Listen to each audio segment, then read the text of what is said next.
No, I mean federal police officers. What is a federal police officer? Oh, they work for Homeland Security. Ah, they call Homeland themselves Security police has a whole officers police. now. Homeland Security has a whole police force. Oh, my. Okay, so they The showed... Gestapo. Have you ever heard of the Gestapo? Oh, yeah. Yeah, well, that's the Homeland Security. They have a different name in this country, but that's what it is. It's the Gestapo. Yeah, no, we call them the American with a K, Gestapo, absolutely. But I did not know they actually were sending out people identifying themselves as police. Oh, yeah. They're called, they have various names. Sometimes they're called, actually police officers. Sometimes they call them the Federal Protective Service.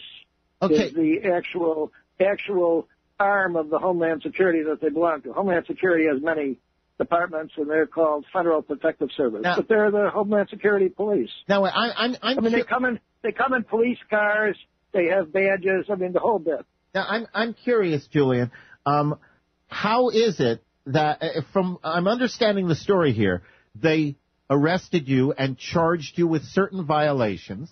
Those violations were brought into a court where a judge dismissed all of those charges, meaning that you were a free man. Not the judge. The U.S. attorney who was prosecuting it notified the judge that they were not going to prosecute the case and dismiss it. Ah, okay. So the attorney withdrew the charges, then he refiled them differently. I don't know what the procedure was for them to do what that. I'm trying to get, what I'm trying to understand, you were not arrested for jury tampering. Nobody charged. No, I was not arrested for jury tampering. That's something they thought up after they decided they couldn't fight the jury tampering. Yeah, charge. So how do they do that? They couldn't fight the passing out the literature charge. So they make up a charge and they charge you with it, even though you weren't originally charged with it. Unbelievable. No, I wasn't charged with jury tampering. The first I know it was notified was January 11th. Now, what's the next step now? The grand jury has met and done the indictment, correct? That's what the summons says, that I have been indicted. Okay, so what happens now?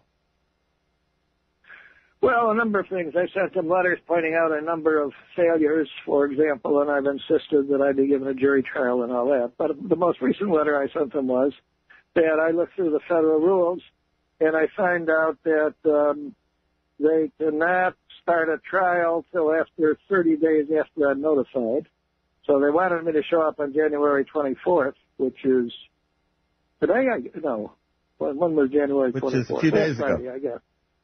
Few days, yeah, whatever it was. That's Monday. And I did not show up, and I notified them that according to their own rules, they can't start a trial until 30 days after I've been notified, which would have been February 10th. Okay. Then I looked up another rule they have, and it says that I'm entitled to a speedy trial, and that must start within 70 days after the case is filed. And according to the summons, the case was filed on November 11th. So it's 84 days. December 11th. So I've just written a letter,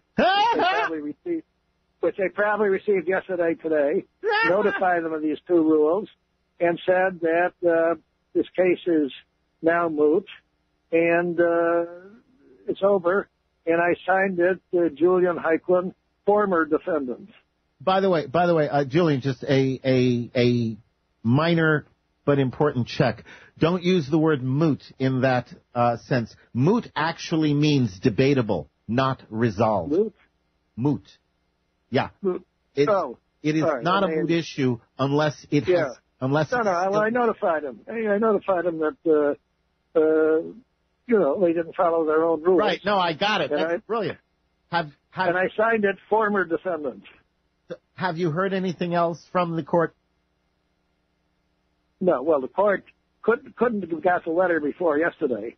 And, of course, at the speed at which they move, this will take at least a month for them just figure out, just to read it and figure out what to do. And has FIJA been, in any way helping or supporting, or, has FIJA been behind you on this? A lot of people is. FIJA, I've got some FIJA lawyers. I got several lawyers and other people helping me on this now. But as far as I'm concerned, the case no longer exists. That's my position. I want you to know that what you've just done is you've just told a story that is to be set up as an example for how to do things. Because, all that people need to do is to stand up and resist. And here's a man who's done this without raising a firearm, without doing a violent gesture. This man has stood face to face with the American Gestapo.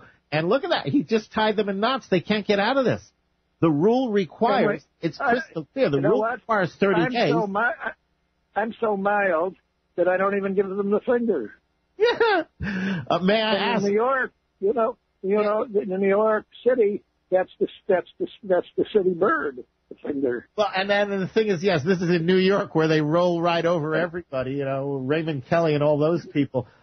Julian, may I ask, how old are you? I'm now 78, but I'll be 79 in a few weeks. Oh, happy birthday in advance. Bless your heart. Look at that, folks. You're out there saying, what am I going to do? What can I do?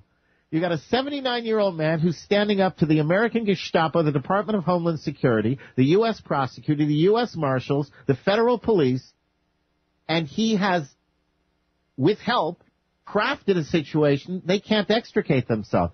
They have to follow the 30-day rule. They have to follow the 70-day rule. The two rules conflict. I'll bet you that the matter is done. And now, are you concerned that they're going to try and rebring it? Well, there's a warrant out for my arrest, but I doubt that they will. My guess is that they won't execute it now, but you never know with these people. Well, I mean, do you think when they realize... You're not dealing with rational people here. You're not. You're dealing with the criminal element. Do you think that they will try to refile the entire matter, or can they, under this circumstance? No, I don't think they can.